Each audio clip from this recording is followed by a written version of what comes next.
उसने बोला कि हमारे यहाँ ऐसे किडनैपिंग का नहीं, हम तो औरतों की बहुत इज्जत करते हैं। मैंने बोला इस्लाम में क्या औकात है औरत की? हम्म। बोलता हमारे यहाँ लेडीज को अकेले बाहर बाहर जाना अलाउड नहीं, क्योंकि नॉन मुस्लिम से खतरा। मैंने एक बात बता, नॉन मुस्लिम से खतरा क्यों? जब तुमने पंगे नहीं लिए होते तो उनको खतरा किस चीज का था? हम्म। मैंने बोला हमारे यहाँ तो नहीं होता औरतों को खतरा, जब तुम आए हो तभी खतरा है। मुगल मुगल आके हमारे औरतों को, हिंदुओं की औरतों को डोलियों से उठा के लेके चले जाते थे। हाँ। और फिर इसी चक्कर में हमें डर के मारे रात में शादियां करनी पड़ती थी। हमारी शादी तब में हुआ करती थी। तो कहता है ये कहाँ लिखा है? मैंने बोला हिस्ट्री की बुक्स उठा ले मेरे भाई, हिस्ट्री की बुक्स। तो कनाडा पहुंचा कैसे? तो हिस्ट्री की बुक्स उठा ले, उसमें लिखी हम्म। हुई है। फिर कहता कि ऐसा कुछ भी नहीं है यार, देखो सुनने में थोड़ा सा हार्श लग सकता है, लेकिन तुम लोग ना, हमारे जो इंडियन होती थी ना वेमेन उस टाइम पे, वो मुगल के ब्यूटी स्टैंडर्ड मैच नहीं करती थी। मैंने बोला, भाई तू सुन रहा है खुद को? तो क्या कह रहा है? जिसको हेलो। रेप करना होता है ना वो बोल के। जी सोना जी। बाबू सोना आई वाले सोना हो या नो, सोना हो? It's just so nice, it's just an alias. मेरा असली नाम कुछ और है। आई एम जस्ट तो किडिंग। I know. तो मुझे आपसे ना एक चीज शेयर करनी थी। अभी रिसेंटली मैं केरला स्टोरी लेकर आई हूँ। Hmm. So I have a Muslim friend. वो मेरा हम्म। लाइक 7 years ago वो मेरा बहुत अच्छा दोस्त था। देन बीच में कुछ ऐसे बात हुई थी कि हमारी बात नहीं बंद हो गई थी। Then recently we came into contact again. तो जब मैं केरला स्टोरी देखकर आई तो मैंने एक स्नैप भेजा था। उसमें सेक्स स्लेवरी वाला सीन चल रहा था, तो मैंने उसमें लिखा था this is permissible in Islam by the way. तो हम्म। उसका रिस्पॉन्स आया व्हाट इज परमिसिबल इन इस्लाम। मैंने बोला सेक्स स्लेवरी। कहता हम्म। कि नहीं ऐसा कुछ नहीं है।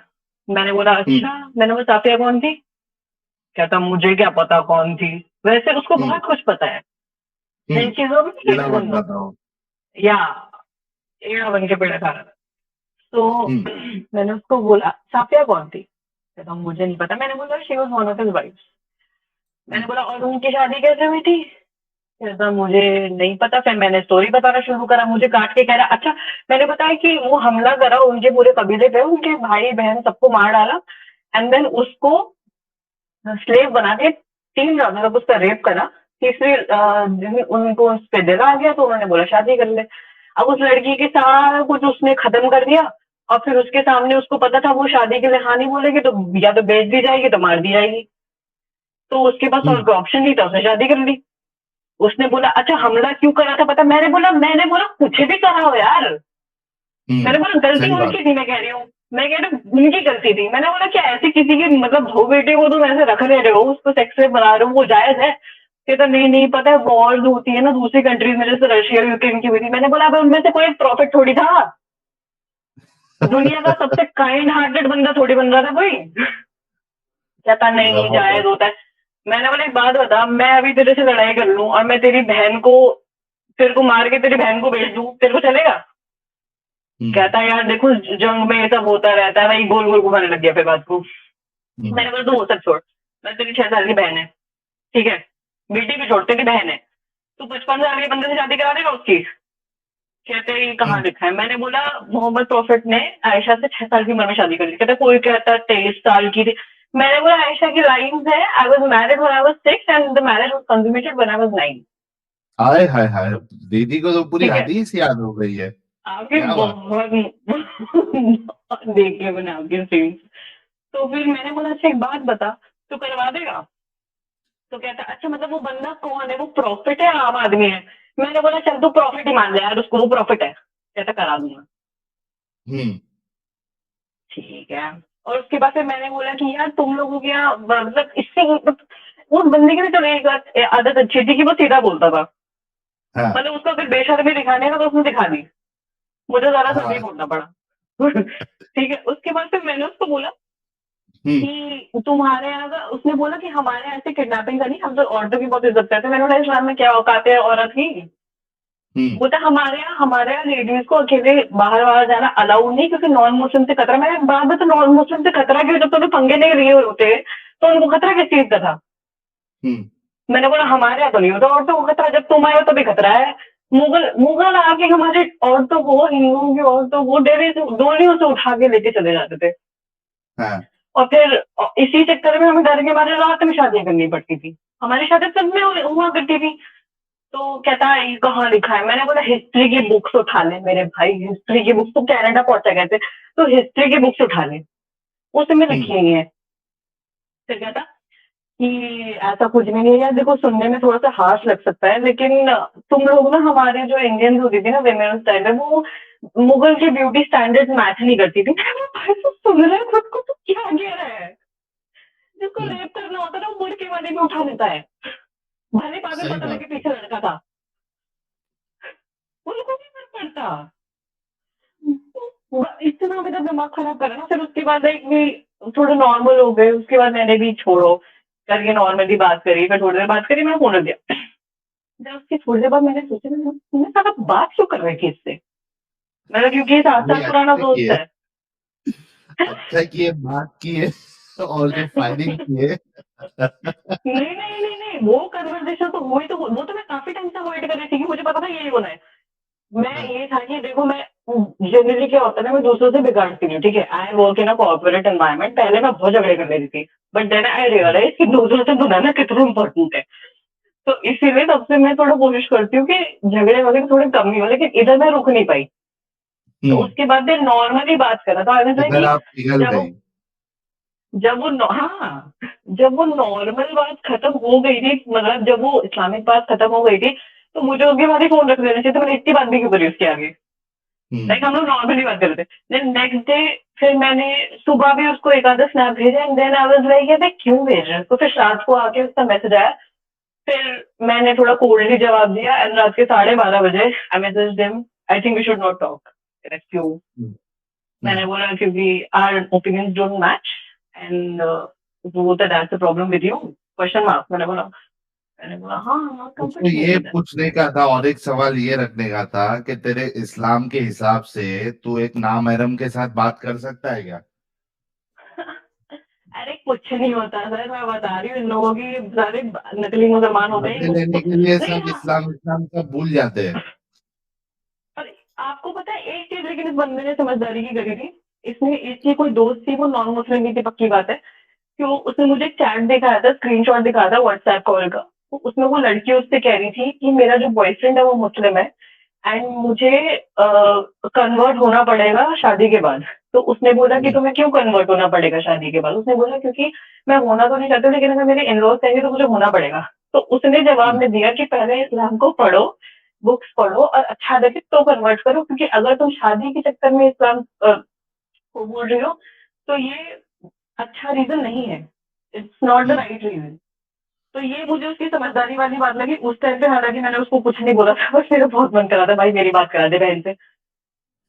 तो मैं उसको समझा रही थी अच्छे से कि बहन मत करियो, तेरी ज़िंदगी खराब हो जाएगी। आपको पता है मेरा भी एक्स मुस्लिम जो था, एक्स बॉयफ्रेंड जो था वो मुस्लिम था, hmm, and I loved him dearly, and उसने लिटरली कभी मेरे साथ कोई बदतमीज़ी, कभी मुझे कन्वर्ट करने की कोशिश नहीं करी। उल्टा मेरे लिए 1 सेकंड के लिए वो हिंदू बनने को तैयार हो गया था।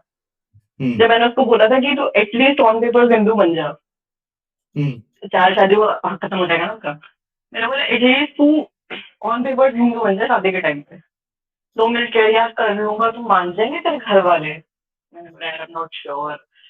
तो कहता है यार ठीक है। फिर अगले दिन आके कह रहा है यार मैं नहीं कर सकता यार, मेरे बहुत सारे लोग मेरे साथ जुड़े हुए हैं, ये है वो है।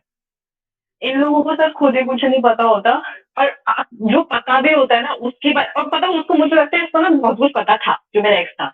इसलिए क्योंकि हम्म, जब मैंने उसके सामने हदीसें वदीसें सारी प्रेजेंट कर दी, कुरान की लाइनें प्रेजेंट कर दी ना, तो उसके बाद वो मुझे ना रिटन टेक्स्ट भेज रहा था व्हाट्सएप पे, एंड मैंने हम्म, आज दिन की इसका सोर्स क्या है, काउंटर करने के लिए उसने कुछ रिटन टेक्स्ट भेजा, मैंने उसका सोर्स क्या है।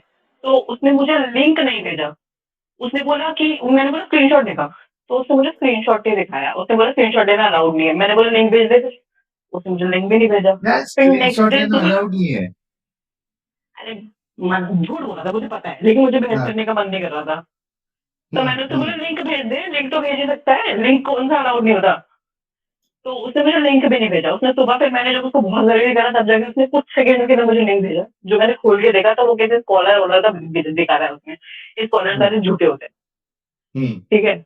मैंने बोला भाई मैं तेरी हदीस है, तेरी कुरान खोल के दिखा रही हूँ, ये स्कॉलर तेरी कुरान से बड़ा है।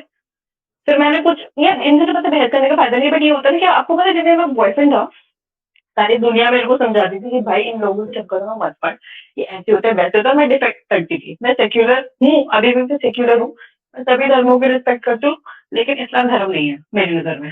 जब मैंने इसको पढ़ा तो मुझे समझ में हम्म। इट्स नॉट अ धर्म, ये कल्ट है। जब आप एक कल्ट को छोड़ना चाहते हो तो उसके कॉन्सिक्वेंसेज होते हैं, एंड इस्लाम को छोड़ने के भी कॉन्सिक्वेंसेज हैं। आप क्रिश्चियनिटी को छोड़ो, कोई कॉन्सिक्वेंस नहीं है आई थिंक। सिखिज्म छोड़ने का कोई कॉन्सिक्वेंस नहीं है, हिंदुइज्म छोड़ने का कोई कॉन्सिक्वेंस नहीं है, लेकिन अगर आप इस्लाम छोड़ते हो तो आप मर जाओगे। इतनी क्या इनसिक्योरिटी है भाई? It's a cult, exactly. Of course it's a cult, और वो शैतान की पूजा करे। अब इसकी भी मेरी थियरीज है। अब या तो ये हो सकता है कि उनको एक्चुअल में किसी ऊपर वाले ने मैसेज दिया था और उन्होंने पूरी की पूरी सारी का सारा उन्होंने झूठ ही बोला। दूसरा हो सकता है कि उन वो शैतान से डायरेक्ट बात कर रहे थे और कभी-कभी वो अपने हिसाब से बोल दिया करते थे, लेकिन सारी बातें उन्हीं की थी। तीसरा ये था कि वो दिमागी तौर पर मरीज़ था, जिसके चांसेस बहुत अच्छे खासे हैं। अब मैं इसकी पॉसिबिलिटी भी क्यों समझती हूँ कि वो सच में भगवान रहे होंगे, क्योंकि लास्ट में एक बारी किसी ने पूछा था कि अगर हमें हमें कैसे पता चलेगा कि ये आप ही की बातें बोल रहे हैं? हमें कैसे पता चलेगा कि ये अपने मन से बना के नहीं बोल रहे हैं? तो उनकी एक शायद आयत वगैरह उतरी थी कि अगर इसने अपनी तरफ से बना के कुछ बोला, मोहम्मद ने कुछ अपनी तरफ से बना के बोला, तो मैं इसका गला काट दूंगा। तो लास्ट में क्या हुआ था, जब उनको जहर दिया गया था, जो कि उन्होंने थूक दिया था, उसके बाद भी वो जहर उनके गले में रह गया था और 2 या शायद 3 साल तक उनका गला, मतलब उनको ऐसा लग रहा था जैसे उनके कोई गला रेत रहा है। हम्म। तो इवेंचुअली वो इसी तरीके से मरे थे, ऐसे मरे थे एज़ इफ उनको कोई गला रेत रहा हो। तो राइट। इस एक चीज़ की वजह से मैंने ये पॉसिबिलिटी रखी कि हो सकता है कि इनको ऊपर से सच में कुछ आ रहा हो, पर it can be a coincidence of course, but there is a possibility, क्योंकि इतना इमेंस फेम इनको मिला है। आपको पता है, मैं सही बता रही हूँ, आलू पक्का नरक गया होगा। हमारे हिंदुइज्म में कॉन्सेप्ट है कि जब आप इस तरह के गंदे गंदे काम करते हो और आप नरक जाने लायक काम करते हो, तो आप तब तक, या फिर स्वर्ग जाने लायक काम करते हो, तो आप तब तक उस जगह पे रहोगे जब तक आपका नाम अभी तक है इधर। हम्म। अगर आपने कुछ अच्छा काम करा है, अगर आपको आज भी उस काम के लिए जाना जा रहा है, इतना आपने इम्पैक्टफुल काम करा है, तो आप तब तक स्वर्ग में रहोगे। अगर आपने उतना ही घटिया काम करा है, तब तक आप नरक में रहोगे। तो बंदा हम्म। कीड़े मकोड़े की जिंदगी जी रहा होगा जहाँ पे भी होगा अभी, या उसको वहां पे भी कीड़े मकोड़े की तरह ट्रीट किया चलिए, जा रहा होगा। 10 मिनट हो गया आपका सोना जी, और वाकई में आप बाबू सोना वाले तो नहीं लग रहे मुझे, क्योंकि बाबू सोना वाले इतने कड़क नहीं होते जितने आप हो। लेकिन guys, I think every girl and every boy should learn something from सोना जी, क्योंकि देखिए इन्होंने कई सारी चीजें जो मिसाइल दागनी है वो इन्होंने रेडी रखी है। एकदम ऐसा सोचो आप कि इतना स्पीड में इतनी सारी चीजें फटाफट बोलना और हदीस को कोट कर देना या कॉन्सेप्ट को कोट करना, इट्स नॉट वेरी इजी। लेकिन अगर आप इस तरीके से अगर प्रिपेयर हो जाते हो, और सोना जी हमारे चैनल देख के ही प्रिपेयर हुई है, तो बहुत आसानी हो जाएगी। कोई भी आपको जो है वो बाबू सोना करके फंसा नहीं पाएगा, और वरना फिर सोना जैसी लड़की उनका रोना निकाल देगी। Thank you so very much Sona ji जुड़ने के एक्चुअली लिए। आई वाज जी। सेक्युलर, बट ये है ना कि जब मुझे ये सारी चीजें पता लगी तो I felt heart broken, I felt betrayed कि मुझसे तो झूठ बोला गया इतने टाइम से। हम्म। तब इसीलिए आई एम लाइक दिस, और इसी तरह से होना चाहिए सबको। आई मीन बहुत मैं आई ज्यादा। Used to consider Islam as a religion, अब नहीं करती हूँ। Thank you so very much Sona ji. Thank you so much.